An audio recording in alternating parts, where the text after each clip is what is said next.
Olá, boa noite. Está começando mais uma edição do programa Agrodebate. O programa que de segunda a sexta-feira debate o agronegócio aqui na tela do canal AgroPlus para você, nosso querido telespectador, nossa querida telespectadora. Obrigado por hora pela tua companhia e já faço o convite. Fica por aqui. A partir de agora, 1 hora de debate sobre o agro, informações de relevância, que giram em torno do setor e que são importantes para que ele continue, e sempre é bom discutir sobre esses assuntos para a gente entender. Inclusive, tem um dos assuntos de hoje que vai gerar desdobramentos e que com certeza vai levar um tempo de debate por aqui, porque tem informação daqui, puxa dali, puxa de cá, e tem muita informação para a gente falar sobre ele, que é uma proposta que deve integrar produtores ao Código Florestal, que está avançando no Senado. E isso como? Compensando áreas desmatadas, produtores que estão que têm áreas desmatadas e que de alguma maneira aí estão impedidos, de continuar seus trabalhos. Agora tem uma proposta que está aí já avançando no Senado, ainda está engatinhando, tem muita coisa ainda para acontecer, mas a gente vai debater sobre ela, que é para compensar áreas desmatadas dentro do mesmo bioma entre os anos de 2008 e 2012. Então vamos falar sobre isso, já que essa regularização ambiental de propriedades está avançando no Senado. Vamos falar sobre esse assunto, vamos falar também sobre o seguro rural, que o governo, inclusive o nosso ministro da Agricultura, o Carlos Favaro, afirmou hoje, quinta-feira, dia 3, que o governo está preparando um novo modelo para o seguro rural e que pode tornar ele obrigatório para quem pegar crédito subsidiado. Mas e aí? Até que ponto que isso é bom? Até que ponto isso compensa? Até que ponto isso pode gerar talvez um colapso ou piorar a situação do agronegócio brasileiro? Para conversar comigo, para debater sobre esse e outros assuntos, seu Bianco, que é especialista em negócios e todos os dias colabora conosco aqui, seu Bianco, com muito conhecimento. Seja bem-vindo mais uma vez. Eu gostaria de fazer uma pergunta já para o senhor aí. Fazendo uma análise assim superficial, o governo pensando em tornar o seguro rural obrigatório para quem adquirir crédito subsidiado, não vai ser trocar gato por lebre, porque você está tendo juros subsidiados com condições facilitadas, mas te obrigando a pegar um seguro, aí eu vou gastar mais. Só que o seguro também é um assunto longo, o senhor sempre falou muito aqui. Ele só vai ser útil quando a gente precisar, Seja bem-vindo. Boa noite, Jossan. Boa noite a todos que nos assistem. O seguro rural nessa qualificação, eu acredito até que ele tem que ser mais bem estudado e mais detalhado. Ele tem que ver qual a região, como que a região, cada região ela pode ser prejudicada e algumas beneficiadas. Só para a gente dar um exemplo um pouquinho maior, se você me permite agora, o seguro normal de carros, você financia um carro e ele tem, dependendo da região em que você mora, ele tem valores diferenciados. Uma caminhonete Hilux, se você morar na divisa do Brasil com Bolívia, o seguro é muito mais alto do que uma caminhonete Hilux que você mora numa região, qualquer outra região do Brasil. Por quê? Porque lá na divisa existe um risco muito maior de roubo. As pesquisas mostram e veem que tem muito mais roubo que atravessa essa caminhonete para o outro lado com muita facilidade. Então, a lavoura também tem que ser assim, na mesma qualificação. Se eu vou pegar um seguro para mim fazer a safrinha, eu tenho um risco muito maior de seca, não tenho um risco muito maior de chuva. Então, a aplicação tem que se estudar muito bem para que algum produtor não pague um seguro exagerado nem corte. Muito bem, muito bem. Vamos debater mais sobre isso. Esse vai ser o nosso segundo assunto a ser debatido, mas eu acho que a linha de pensamento eu acho que vai para outro lado. Eu acho que não é como o seguro vai, é a obrigatoriedade dele. Se você tem um juro que pagando menos, um juro com menos, com um valor menor, um percentual menor por ser subsidiado, eu acho que a ideia do governo é que de maneira nenhuma você deixe de pagar esses valores. E não pode depois você se queixar que eu não paguei porque deu muita chuva ou muita seca. Então ele obriga você a fazer um seguro e daí você teria que ter esse seguro. O que é que não pode ter? A venda casada, que o banco que está te dando esse seguro te obriga a você fazer todo e qualquer seguro de outras, de alguma outra coisa. Porém, da safra mesmo, eu acho até que é uma... Para mim, esse é o ponto da questão, esse é o X da questão. Então vamos lá, vamos debater o agronegócio?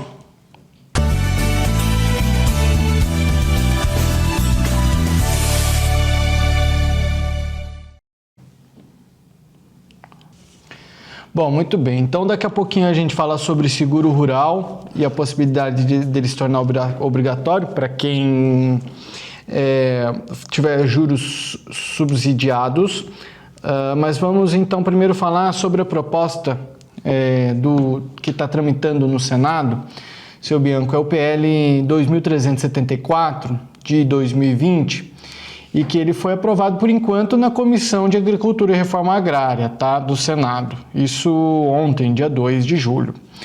Esse projeto, seu Bianca, ele busca legalizar propriedades que desmataram entre 22 de julho de 2008 e 25 de maio de 2012, período em que a compensação ambiental não era permitida, pelo menos não é permitida no nosso Código Florestal vigente. Essa nova redação, seu Bianco, ela permite que essas áreas desmatadas elas sejam compensadas por outra vegetação nativa de reserva legal equivalente a 150% do passivo. O local da compensação tem algumas obrigações, O local deve estar no mesmo bioma, mas pode ficar em estado ou município diferente, desde que identificado como prioritário para conservação.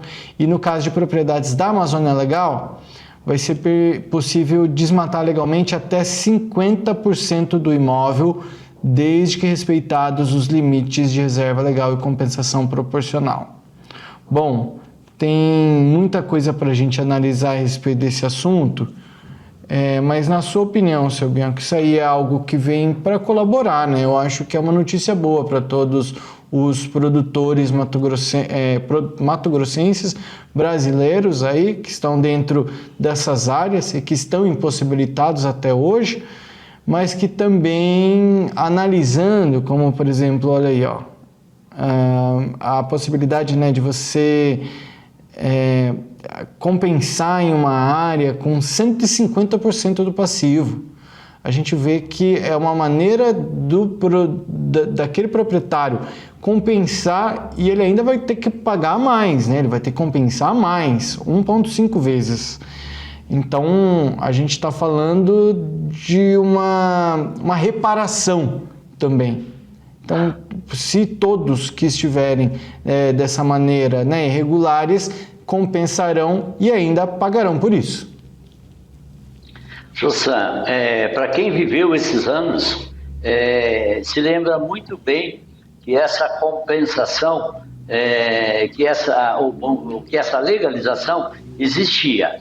O que é que existe na Amazônia Legal hoje? Existe o cerrado e a mata.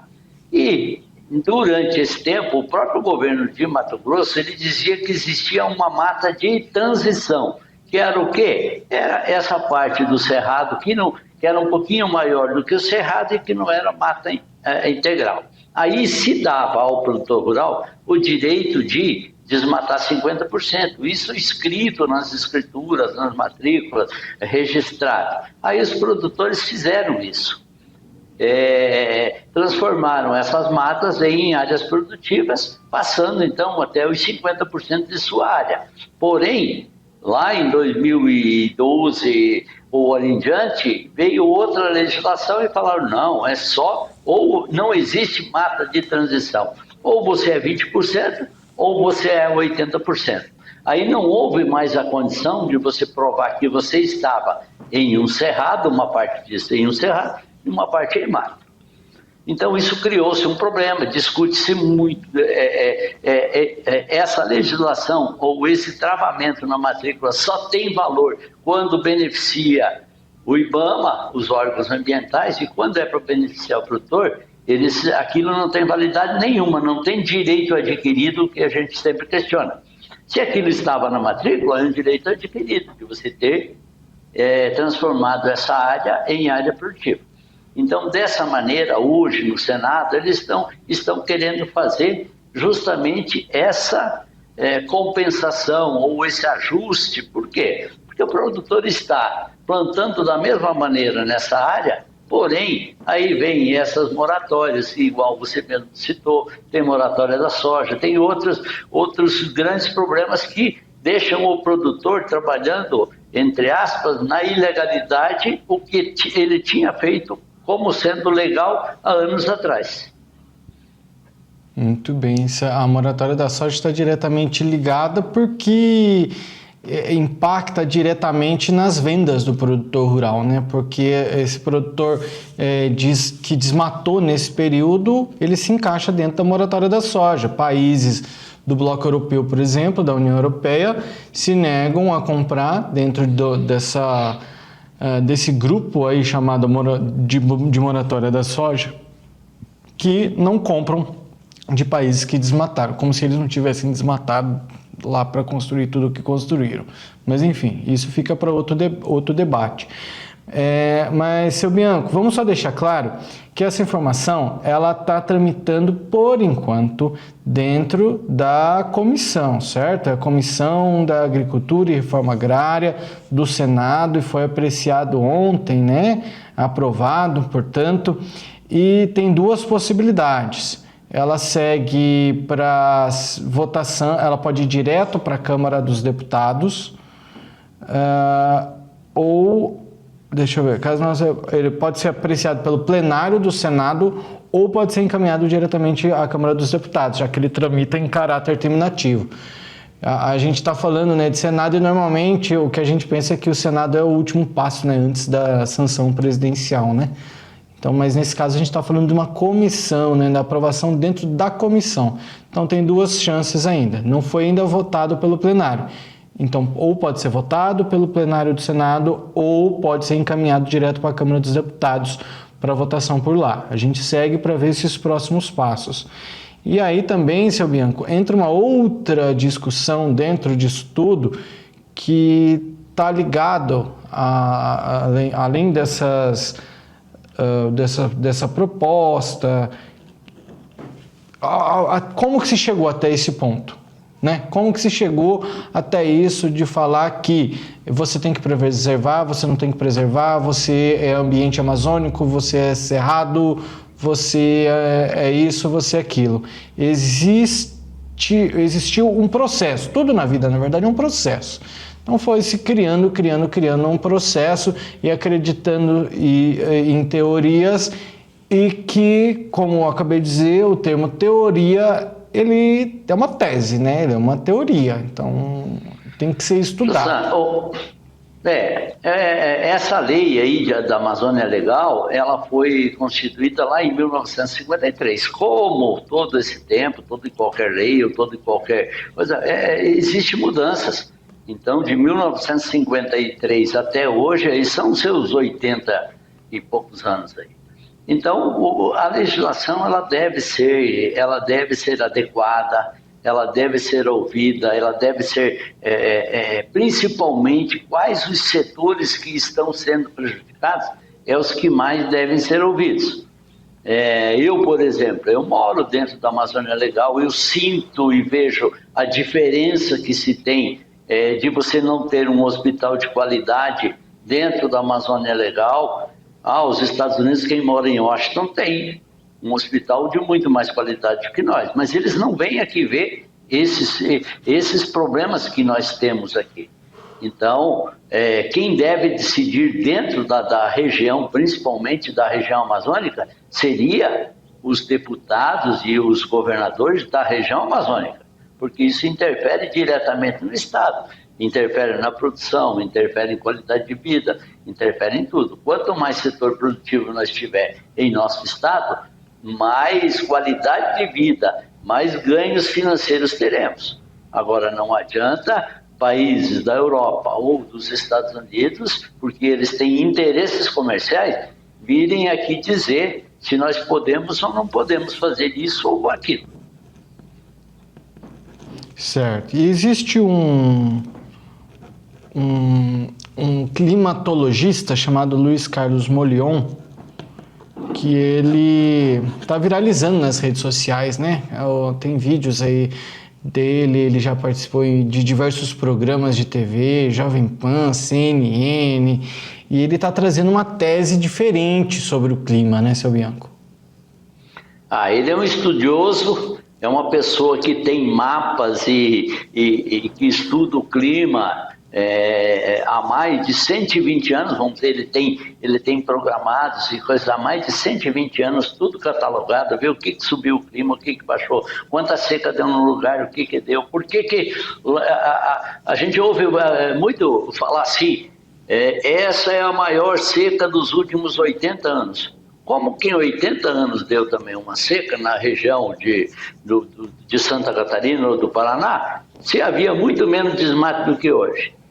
Então, as teses dele, e eu acredito muito nessas teses, não influenciam no clima. O que é que influencia mais no clima são os mares. Ele é uma pessoa espetacular e de muita inteligência. E ele deu uma entrevista recente para o programa Paracatu Rural, que é exibido, em breve vai estar na grade, de fato, da TV do canal AgroPlus, mas você pode acompanhar na íntegra dentro do programa Paracatu Rural, no streaming do canal AgroPlus, tem lá a entrevista e nós vamos mostrar para vocês de casa um trecho dessa tese dele, né, dessa teoria dele sobre o clima e como que o ser humano não é capaz de interferir o clima. Ele deu essa entrevista ao programa, que é muito interessante. A gente tem aí um pequeno trecho que nós vamos acompanhar juntos a partir de agora, essa fala do Luiz Carlos Molion. O homem não interfere no clima global. Ele pode interferir no microclima.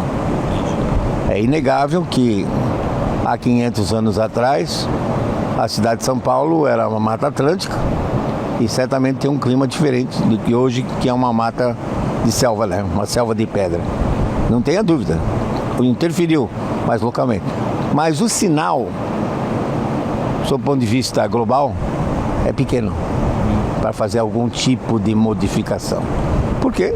Temos 71% de oceanos, 29% de continentes. Dos 29% de continentes, 16% são terras geladas e desertos.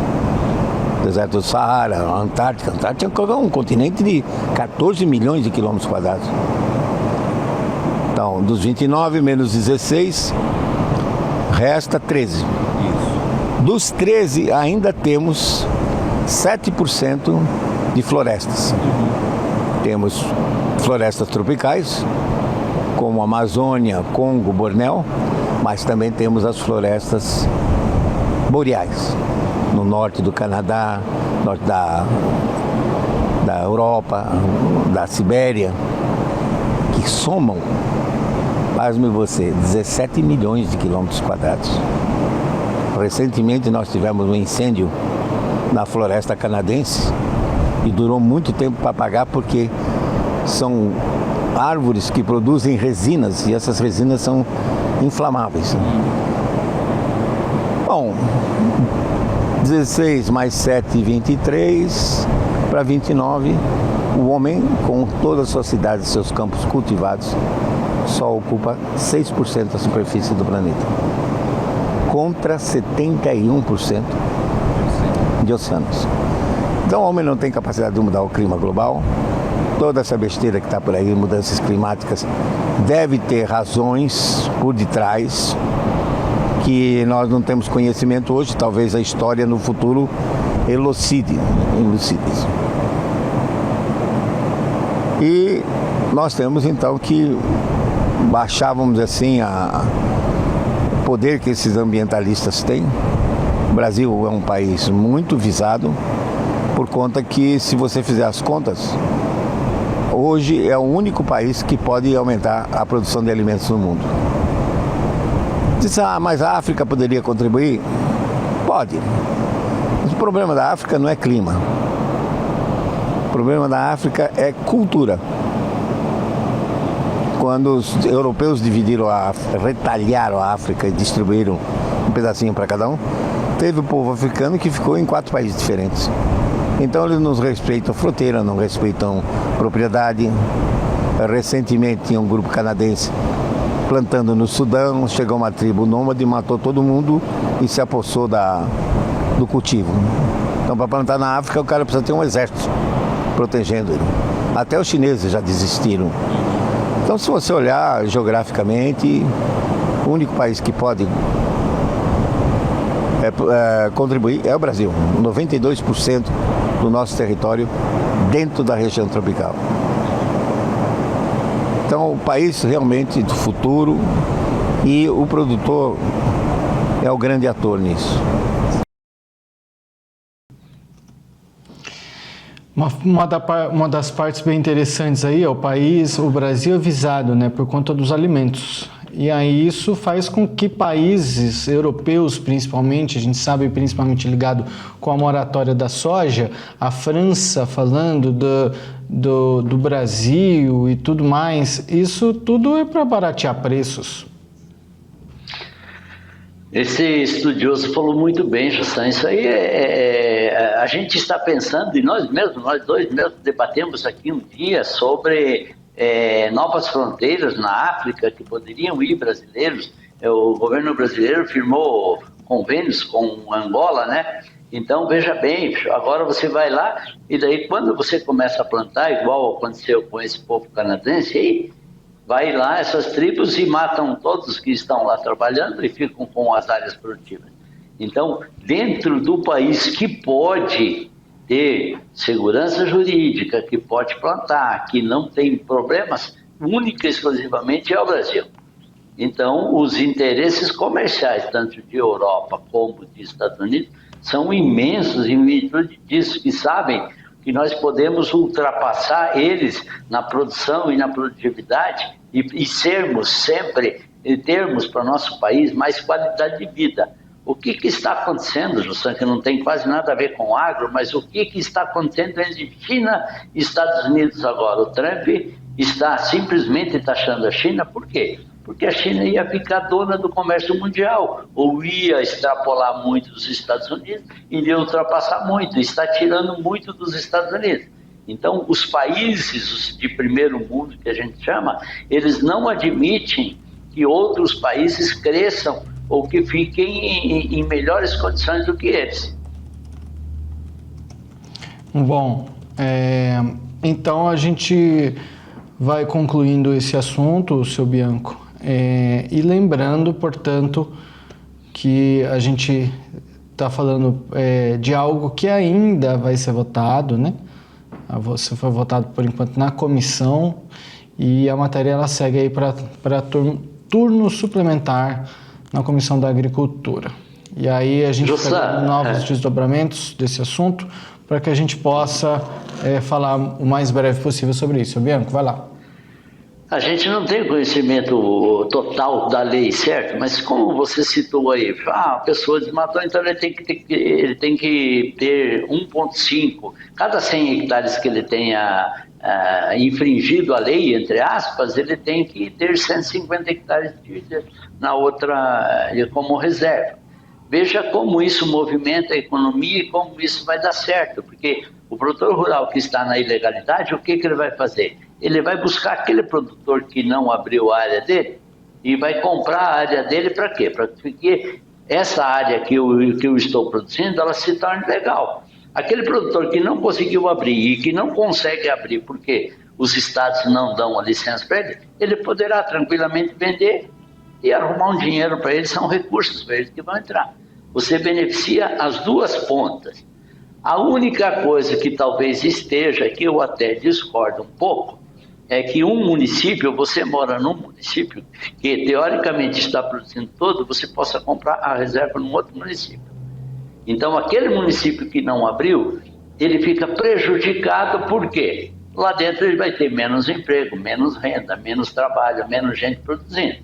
Mas esse município também ele irá receber alguma coisa em virtude dessa negociação, porque também, da maneira que está, o município também não está ganhando nada. Mas, teoricamente, no meu entender, seria melhor que seria não dentro do bioma, e sim dentro do próprio município. Muito bem, então. Seguimos analisando de olho. Assim que tiver novas votações a respeito sobre esse assunto, novos desdobramentos, a gente volta a conversar sobre ele por aqui. Combinado?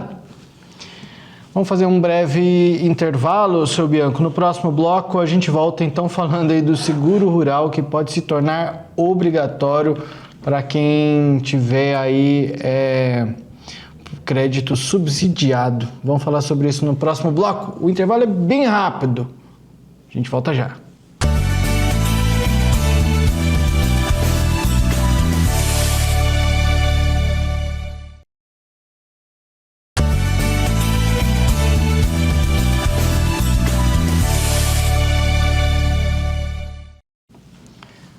O Agrodebate desta quinta-feira, dia 3 de julho, está de volta. Obrigado a você que continua conosco. Você que chega agora, seja bem-vindo. Falamos agora sobre seguro rural, viu? Isso porque o governo disse, mais precisamente, o nosso ministro Carlos Fávaro disse hoje de manhã, numa entrevista a uma emissora de rádio, do programa Bom Dia Ministro. E ele disse o seguinte, que o governo está preparando um novo modelo para o seguro rural e pode tornar o seguro rural obrigatório para quem tiver crédito subsidiado. E aí, será que isso é uma notícia boa? É boa até que ponto? É ruim até que ponto?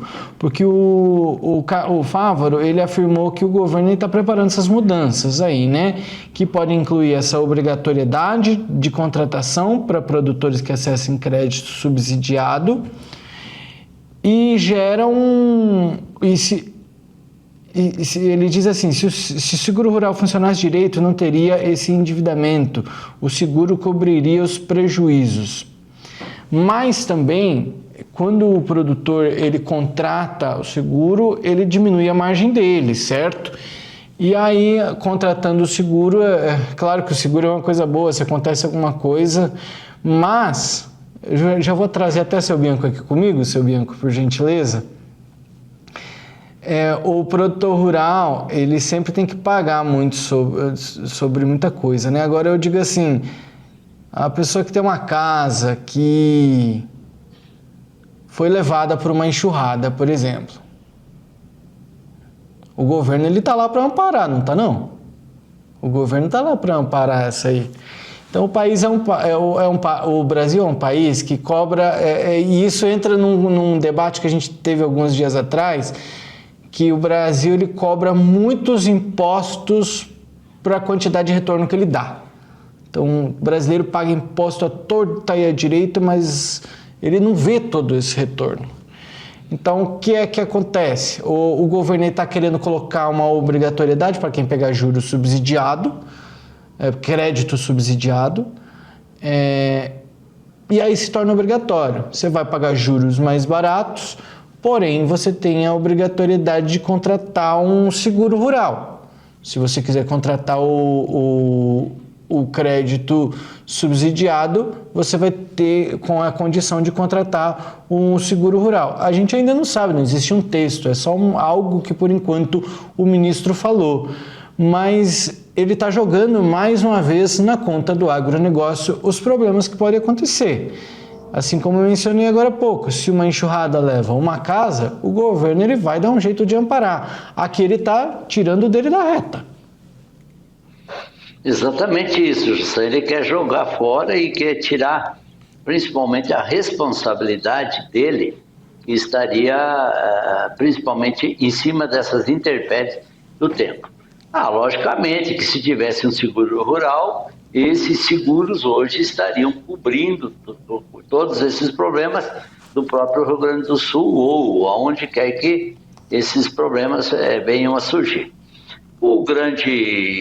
A grande jogada do governo é jogar a culpa nos outros agora. Eles não têm o dinheiro, e eles arrecadaram muito dinheiro, e eles não têm por quê? Porque eles pulverizaram esse dinheiro para as outras atividades, principalmente aonde eles pensam em ganhar mais votos. Então, eles não colocam dinheiro no setor produtivo, onde tem muita gente trabalhando, mas poucos votos, e eles colocam onde tem menos pessoas trabalhando. Isso faz com que o governo fique cada vez com menos crédito perante a população. Nós entramos nesse tema do seguro, que eles falam que o seguro talvez seja a solução para todo mundo. O seguro também não entra ali dentro para ele pagar toda a conta. O seguro ele precisa também, entre aspas, ganhar dinheiro. Não é que o seguro vai cobrir tudo sempre. O seguro tem que ter a margem de lucro dele. Então, alguém tem que pagar essa conta. Quando dá um problema de enchente ou de seca, vamos dizer, num determinado local, e o seguro paga R$10 para aquilo lá, vamos colocar números assim, esse seguro ele já tem que ter arrecadado R$11, R$12 para ter a condição de pagar. De onde que vem esses R$10, R$11? De uma outra região, de um outro setor, mas pensando-se em como que funciona um seguro numa teoria assim. Ele é uma caderneta de poupança que toda a população paga ali, para que quando houver uma necessidade, tire-se dessa poupança e se pague aquele produtor que houve a casa levada ou a seca ou alguma coisa. A teoria do seguro seria isso. E esse dinheiro, ou esse bolo, esse local, essa caderneta de poupança onde todos nós colocamos dinheiro, se chama o quê? Governo Federal. Só que daí o governo federal gastou todo esse dinheiro com outras atividades e aí deixou aquele mesmo que necessita, mesmo que deu esse intérprete, deixou na mão esses produtores. E daí agora ele joga, como você bem falou, está jogando o problema na mão do próprio produtor ou dos amigos produtores. Isso aí tá bem escancarado, inclusive, para os nossos colegas produtores do Rio Grande do Sul, né? Muitos produtores endividados pedindo aí securitização das dívidas, enfim. E agora, então, portanto, depois desses eventos, né?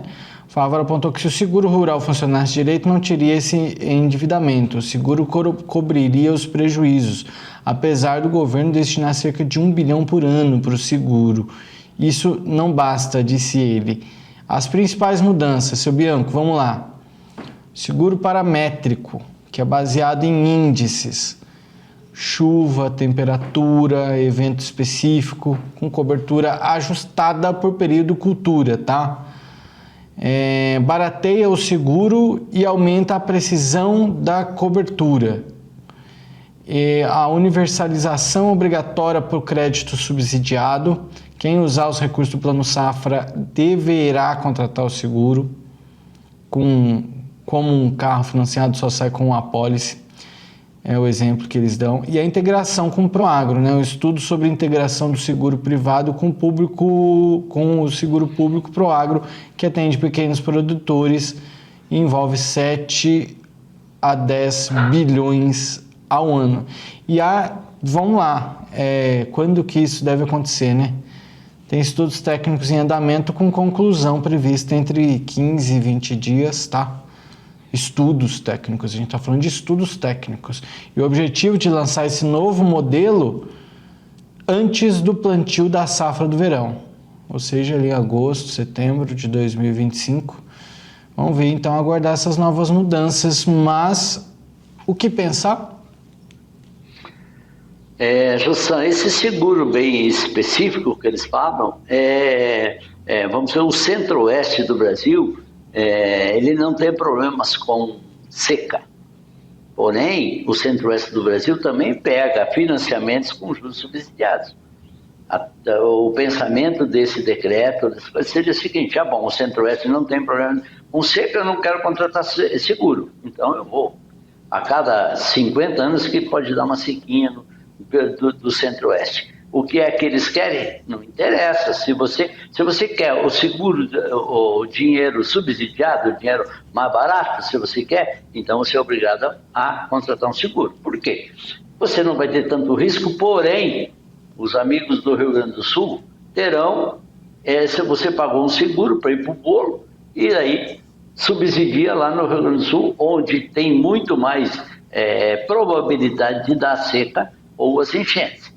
Isso, vamos dizer, até na teoria me parece até ser boa. O grande problema disso daí, Sanção, aí os bancos operadores que podem querer que se faça operação casada, não só nas operações de juros subsidiados.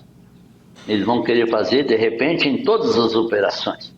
Então, esse é um grande problema que eu acredito que possa haver, porque na teoria é uma coisa, na prática é outra. Então, de repente, vai se custar muito para outros produtores que hoje também estão com um grande problema. Ontem mesmo nós falamos que os arrendatários estão com um custo muito elevado. Quem é que pega mais financiamento? Geralmente quem tem menos recursos financeiros. O arrendatário é um dos que tem menos recursos financeiros. Então, mas esse arrendatário, o custo dele também será maior. Porém, se você quiser pegar um juro com um financiamento com juro subsidiado, você tem que dar a garantia que vai haver o pagamento e pontualmente. Sendo assim, você é obrigado a contratar o seguro para quê? Para que haja essa pontualidade no pagamento também. Vejamos e seguimos acompanhando também esse assunto. Quando tiver novos desdobramentos, a gente traz por aqui. Seguimos e vamos fazer o nosso último intervalo comercial de hoje, seu Bianco. E no próximo bloco a gente volta falando sobre uma aprovação que aconteceu na Câmara dos Deputados de um projeto que garante aposentadoria para trabalhadoras rurais. A Câmara está querendo reconhecer trabalhadoras que estão ali e que não, muitas vezes ajudando seus esposos, seus maridos, trabalhando, cozinhando, cuidando, e que não são reconhecidas, e para serem reconhecidas na aposentadoria como trabalhadoras rurais. Vamos falar sobre isso. Já, o intervalo é rápido, a gente já volta.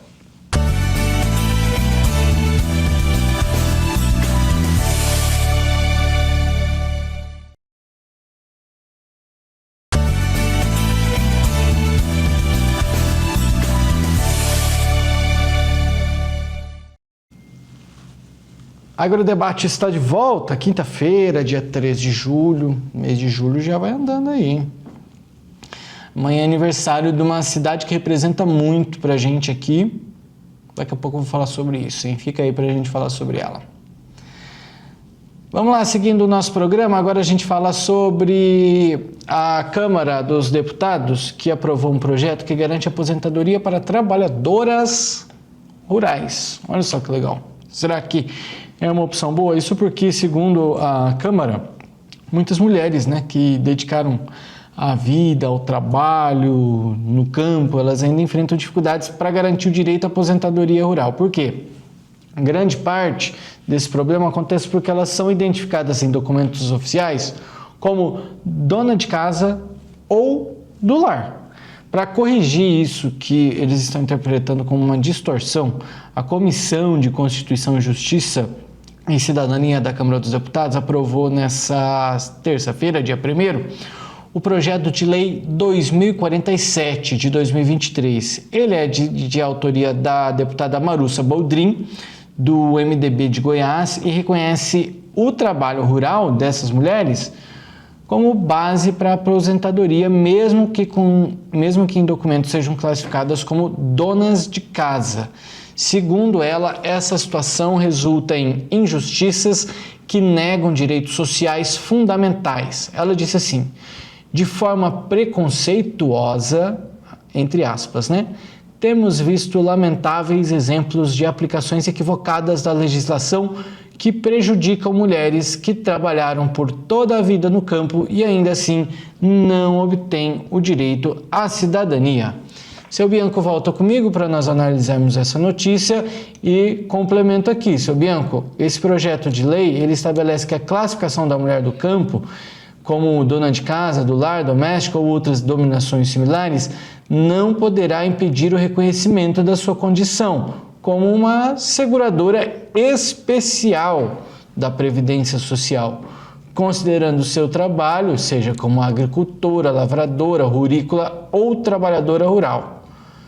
Seu Bianco, e aí, merecedor? Porque, querendo ou não, nós que estamos e que temos aí um contato com as fazendas, a gente sabe que essas trabalhadoras, elas estão ali, elas não vão ficar dentro de casa o tempo todo. Elas têm o serviço delas, às vezes é bem dividido, o homem tem as tarefas dele lá e a mulher tem as tarefas domésticas, mas a mulher sempre está envolvida ali, né? Jassan, as mulheres até trabalham tanto quanto os homens, pode ser na atividade rural, principalmente na atividade rural, ela se encarrega de fazer almoço, comida, e aí leva a comida para o pessoal, ela para menos do que os homens.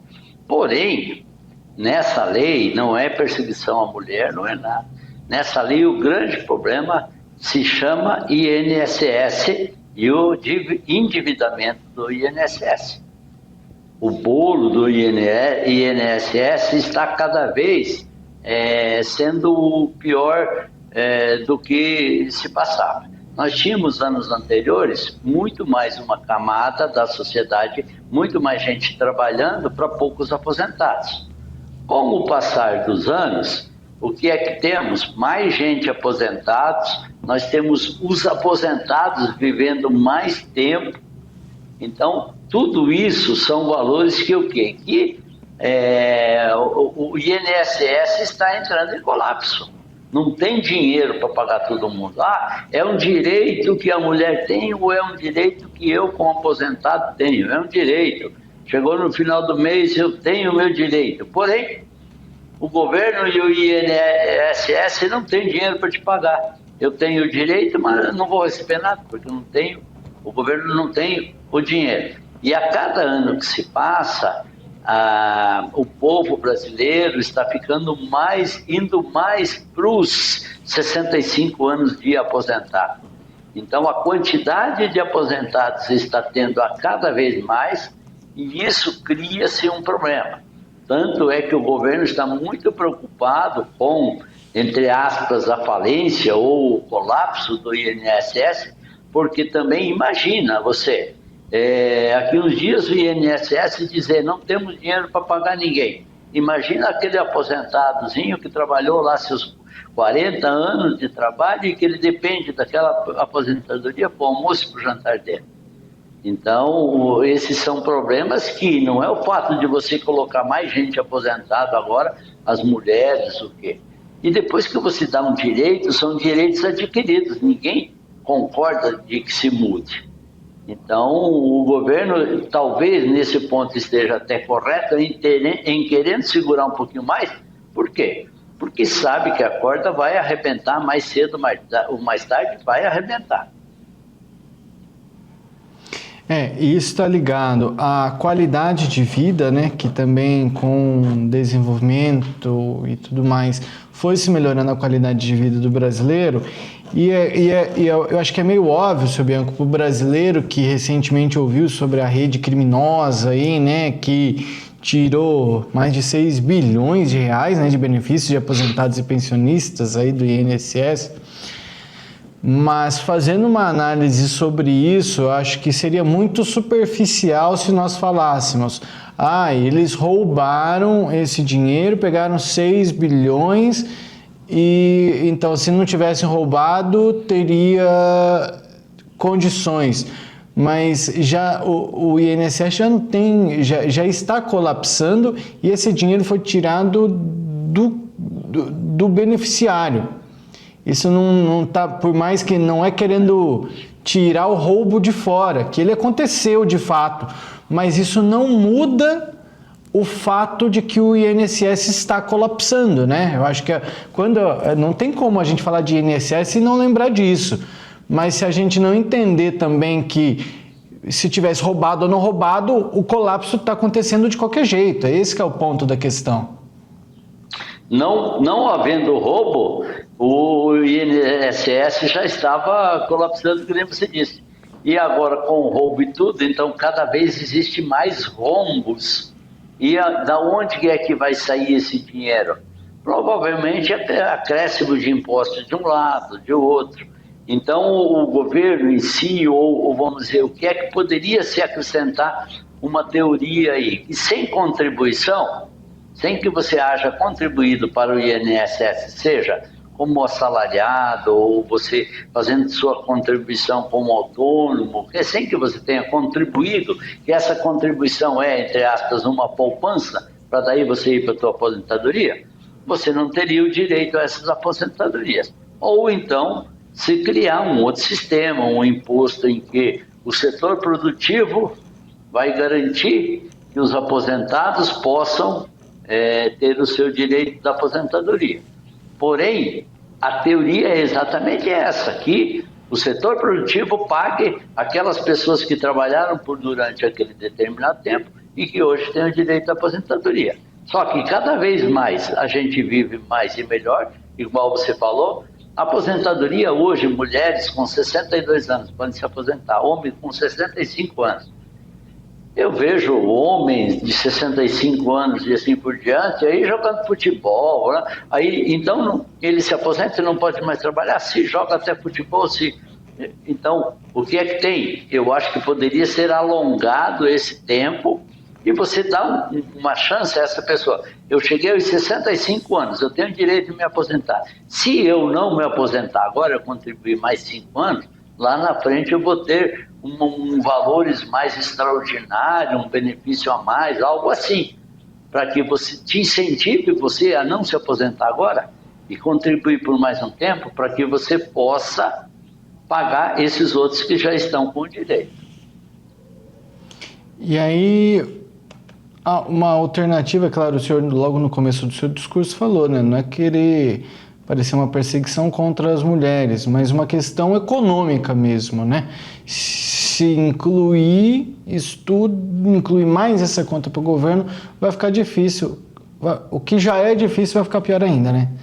Mas e aí, qual seria a alternativa, então? Agora que a gente já está em discussão, porque olha só, com a aprovação conclusiva da comissão, na Comissão de Constituição e Justiça e de Cidadania, o projeto ele segue agora para análise do Senado Federal. Ou seja, a gente está vendo o setor produtivo vai ter que ser taxado mais para que se pague esses benefícios. Bom, você que está trabalhando hoje, você que está pagando, você está fechado, você está pagando 23% em cima da folha de pagamento sua, vai ter que subir para 30%.